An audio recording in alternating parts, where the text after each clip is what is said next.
నమస్కారం. Shri devotional hub ఛానల్కి స్వాగతం. భక్తి, ఆనందం, ఉల్లాసం కలబోసిన హోలీ పర్వదినానికి విశేషమైన పౌరాణిక నేపథ్యం ఉంది.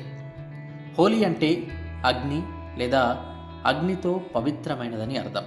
ఈ పండుగను హోలికా పూర్ణిమ మరియు కాముని పూర్ణిమగా కూడా పిలుస్తారు. ప్రతి ఏటా ఫాల్గుణ మాసంలో పౌర్ణమి నాడు ఈ పండుగ వస్తుంది.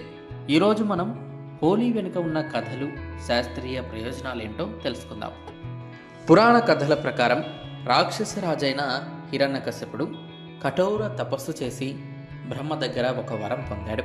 ఆ వరం వల్ల అతనికి ఏ మనిషి చేత కానీ, జంతువుల చేత కానీ, అస్త్ర శస్త్రముల చేత కానీ మరణం సంభవించదు.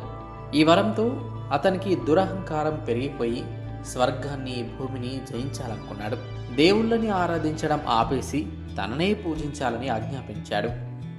కానీ హిరణ్యకశిపుని కుమారుడు ప్రహ్లాదుడు మాత్రం విష్ణువు పరమభక్తుడు. నిత్యం విష్ణువును ధ్యానిస్తూ ఉండేవాడు. తన కొడుకు తనకే వ్యతిరేకంగా విష్ణు భక్తుడిగా మారడం హిరణ్యకశిపునికి కోపం తెప్పించింది. ప్రహ్లాదుడిని చంపడానికి హిరణ్యకశిపుడు ఎన్నో ప్రయత్నాలు చేశాడు.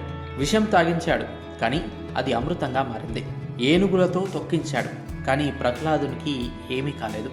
విషసర్పాలతో నిండిన గదిలో ఉంచాడు, అయినా ప్రహ్లాదుడు సురక్షితంగా బయటపడ్డాడు.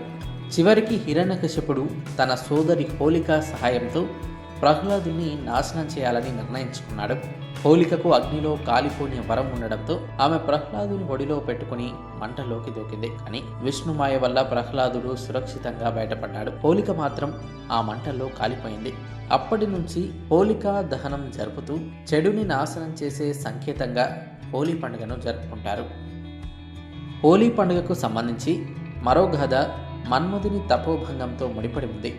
సతీదేవి శివుని విడిచిపెట్టిన తర్వాత హిమవంతుని కుమార్తెగా పార్వతీదేవిగా జన్మించి శివునిని పొందాలనుకుంది. అయితే శివుడు కఠిన తపస్సులో ఉండడంతో పార్వతీదేవి భక్తిని గుర్తించాలని దేవతలు మన్మధుని సహాయాన్ని కోరారు. మన్మధుడు శివుని తపస్సును భంగం చేయడానికి పుష్పబాణాన్ని ప్రయోగించాడు. ఇది శివునికి ఆగ్రహం కలిగించి తన మూడో కన్ను తెరిచి మన్మధుని భస్మం చేశాడు. అయితే మన్మధుని భార్య రతీదేవి శివుణ్ణి ప్రార్థించగా శివుడు మన్మధునికి శరీరరహిత జీవితం ప్రసాదించాడు. ఈ సంఘటన ఫాల్గుణ పౌర్ణమి నాడు జరిగిందని పురాణాలు చెబుతున్నాయి. అందుకే ఆ రోజున కామదహనం పేరిట మన్మధుడి బొమ్మను గడ్డితో చేసి తగలబెడతారు. ఈ రోజుల్లో హోలీ పండుగను రసాయనిక రంగులతో పాటు గుడ్లు, టమోటాలు, మరికొన్ని హానికరమైన పదార్థాలతో జరుపుకోవడం పెరిగిపోయింది.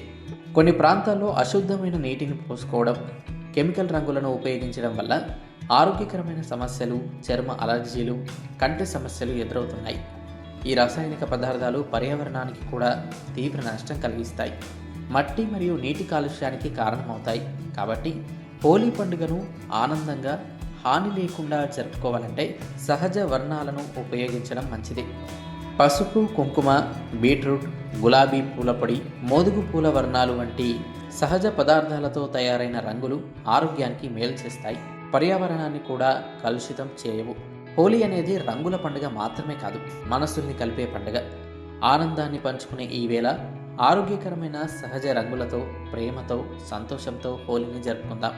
రసాయనిక రంగులకు దూరంగా ఉండి ప్రకృతితో కలిసి పండుగను మరింత అందంగా మార్చుకుందాం.